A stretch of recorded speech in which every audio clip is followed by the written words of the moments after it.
Bonjour à tous et bienvenue dans cette nouvelle vidéo horreur.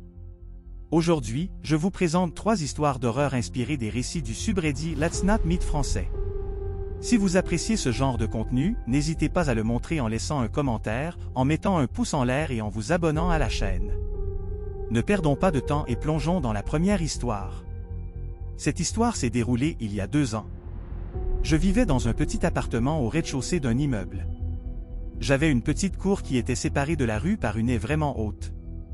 L'avantage de cet appartement était que le poste de police était à 10 minutes à pied.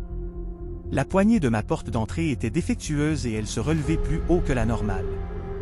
J'avais pour habitude de la relever de 3/4 quand je sortais, un toc comme vérifier 3 fois que ma porte était bien fermée. Un soir en rentrant du boulot plus tôt que d'habitude, je remarque que ma poignée n'est plus dans la bonne position, mais ma porte est fermée et à l'intérieur rien ne semble avoir bougé. Je me dis que c'est mon imagination et vais me laver.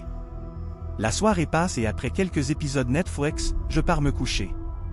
Cette nuit-là, un cauchemar m'a réveillé en sueur, je me voyais enfant devant la porte de mon appartement, fixant le couloir qui mène à la chambre. Je m'approche et le jeune moi répète sans cesse et de plus en plus fort que quelqu'un arrive. Lorsque j'arrive à son niveau, son visage me fixe brusquement et il me dit trop tard, il est là en pointant le rideau du doigt et pousse un hurlement horrible.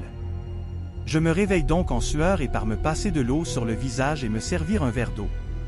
Je me remémore mon cauchemar et en buvant mon verre regarde le fameux rideau et là mon cœur s'est arrêté. Des chaussures dépassées de ce dernier et dans le reflet des vitres, du moins ce que je pouvais apercevoir, je distinguais une silhouette humaine. Mon téléphone est resté dans ma chambre et la seule pensée que j'ai eue est de ne pas quitter cet inconnu des yeux car je veux être prêt à me défendre. Je me saisis d'un couteau et m'avance vers le rideau, mais la sonnerie de mon téléphone retentit et j'ai commis l'erreur de tourner la tête vers ma chambre. Du coin de l'œil, je vois le rideau se lever et un homme hurle en courant vers moi. On tombe à terre, je perds le couteau des mains et je parviens à me libérer de sa prise, je sens une douleur vive dans l'épaule mais l'adrénaline calme la douleur. Je fonce dans ma cour et traverse la haie en force, non sans douleur mais ce n'est pas grave. Par chance, mon voisin ayant entendu les cris et la bagarre avait appelé la police et une patrouille fut rapidement sur les lieux. Un des agents me voit et me demande de me calmer, minute voisin est là et j'explique rapidement la situation. L'intrus a été appréhendé, il s'agissait du gardien d'immeuble qui aimait s'introduire chez les locataires en leur absence et a eu peur en m'entendant rentrer et s'était caché. Il voulait attendre que je dorme pour partir mais mon cauchemar m'ayant réveillé, il s'est caché derrière le rideau. Résultat, un déménagement pour moi, une peine de prison pour lui, une blessure et cicatrice à l'épaule due à un coup de couteau et un bon traumatisme. Merci à toi pour ton histoire et on espère que tu t'en es remis. Passons sans transition à la deuxième histoire. Bonjour, c'est la première fois que j'écris ici alors je vous demanderai de l'indulgence, de plus j'aimerais avoir des avis et conseils pour ce que ça puisse être. Cette histoire date de la semaine dernière, il était 7h40 quand ma copine est partie pour le lycée, je suis resté éveillé son message m'assurant son arrivée, qui est arrivée vers 8h. Suite à ça j'étais parti me recoucher pour dormir à nouveau. Cependant quelques heures plus tard, ou du moins ce qu'il m'en a semblé, j'entendis au rez-de-chaussée, car nous habitons dans un appartement avec une mezzanine où est la chambre avec le lit juste en face des escaliers et avec une armoire juste à côté, le bruit d'une fourchette que l'on traînerait sur le sol. Je n'y ai pas vraiment prêté attention pendant que c'était simplement ma copine qui en avait fait tomber une. Mais quelques minutes après ce bruit était encore mais de plus en plus fort, jusqu'à ce que je l'entende comme monter petit à petit dans l'escalier.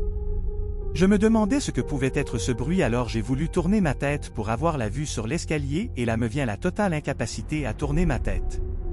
C'est comme si mon esprit se battait pour tourner la tête mais mon corps l'en empêchait. Après 5 longues minutes j'arrive à bouger ma tête toujours dans l'espoir de comprendre la provenance de ce bruit mais rien. Jusqu'à ce qu'un deuxième apparaisse, c'était comme un grésillement de radio qui s'était posé juste au-dessus de l'armoire en face de moi. J'étais pétrifié, pas par choix mais par contrainte mon corps refusait tout ce mouvement. C'est à ce moment-là qu'un troisième bruit apparaît, c'était comme des croisements de grenouilles mais bien plus stridents et avec des résonances plus rapprochées et toujours cette impression de grésillement par-dessus, mais cette fois-ci j'avais l'impression qu'il venait de juste en face de moi comme s'il était posé sur mon torse. Ça a duré ce qu'il m'a semblé une éternité. Quand tout s'est arrêté, j'ai pris quelques instants pour reprendre mes esprits, j'ai ensuite attrapé mon téléphone pour voir l'heure et seulement 1 heure s'était écoulée. Vous vous en doutez, impossible de dormir après ça. Le pire c'est que le lendemain ça a recommencé, j'étais paniqué à un point inimaginable. J'en ai parlé le soir à ma copine qui m'a dit que ça pourrait être une paralysie du sommeil mais j'aimerais avoir aussi votre avis sur ça. Merci à toutes les personnes qui liront mon histoire et qui m'aideront à y voir plus clair. Merci pour ton histoire et force à toi. Passons maintenant à la dernière histoire. Bonjour. J'ai 18 ans et mon histoire s'est passée à mes 13 ans. Donc voilà ce qu'il s'est passé. Nous étions allés avec mes sœurs et mes parents à une sorte de petite fête organisée dans notre village. Vers les 21h30, nous avons dû rentrer parce que mes sœurs étaient fatiguées et que je m'ennuyais beaucoup. Mes parents, quant à eux, sont retournés à la fête en me laissant toute seule à la maison avec tout le monde à surveiller. Ce n'était pas la première fois et pour être honnête, j'aimais bien rester seule à la maison avec la responsabilité des autres. J'ai donc regardé plusieurs vidéos car je n'étais pas fatigué. Je n'avais qu'un écouteur au cas où mes parents revenaient plus tôt. À l'époque, je n'avais pas de téléphone à part celui que nous avions pour les urgences. C'était d'ailleurs celui que j'utilisais pour regarder mes vidéos. Mais rappelez-vous, je n'avais qu'un seul écouteur et c'est important à retenir. Car vers les 22h, j'entendais des sortes de grattements vers ma fenêtre qui était au rez-de-chaussée. Au début, je me disais que ce n'était rien de grave et que ça devait être le vent. Sauf qu'au bout d'un moment, les grattements venaient de mes stores et c'est là que j'ai commencé à m'inquiéter. Je quitte ma vidéo et me mets à réfléchir. J'avais vu de nombreux traits d'horreur de Squeezie et avais retenu de ne pas agir bizarrement. J'étais parano mais j'avais mes sœurs à protéger donc c'était plutôt une bonne chose. Donc je me lève lentement comme si je devais aller aux toilettes ou m'occuper de mon chien. Mais au moment où je me lève, quelqu'un sonne. Mon chien aboie et se précipite devant la porte comme à son habitude mais moi, je suis terrifié. Je sors de ma chambre et me dirige vers la porte. Le problème étant que certaines parties de ma porte sont fenêtrées ce qui fait que la personne au dehors pourrait me voir.